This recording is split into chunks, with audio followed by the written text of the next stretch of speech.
The name's Dan, Mystery Dan, and I call this piece Comedy 101. Legal present party exclusion disclaimer. The attitudes and behaviors described in the following bit do not apply to any persons presently in this room. This bit is not about you. Welcome back. I see my first class hasn't scared away too many of you. Must be a bunch of masochists.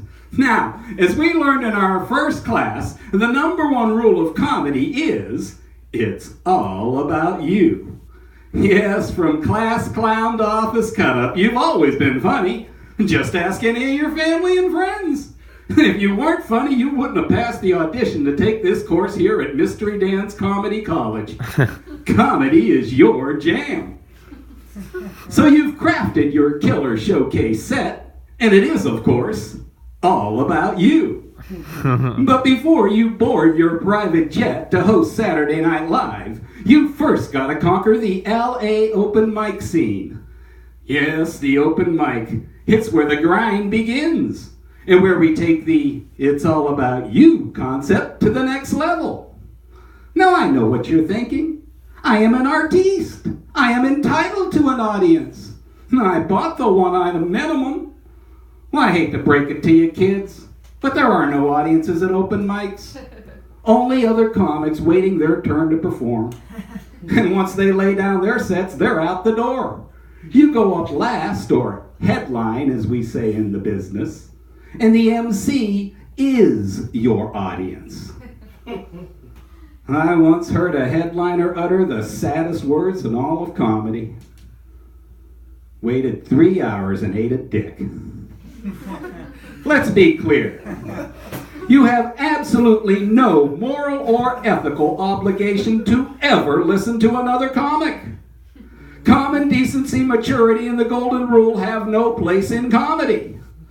You're social justice warriors and you're saving lives. You don't have time to listen to hacks from every shithole state and country. What could you possibly learn from them? Theirs are mere dick jokes compared to your raging hard-ons. Supporting the room is for suckers.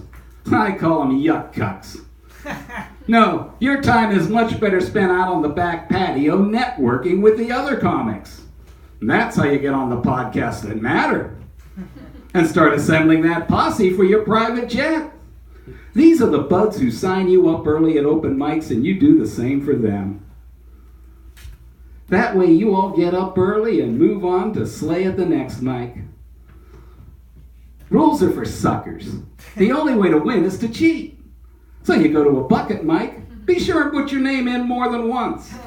By the time they find out, you're long gone.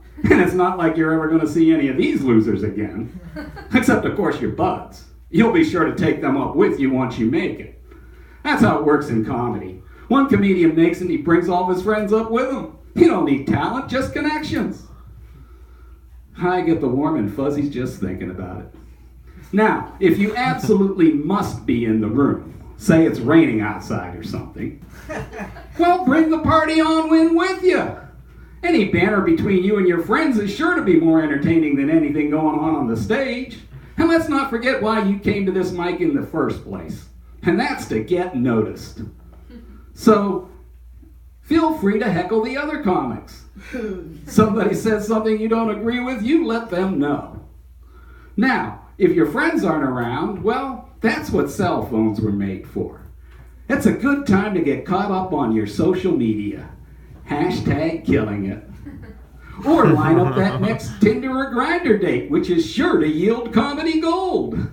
Bunch of workaholics. Now, when you finally do take the stage, be sure and run that light.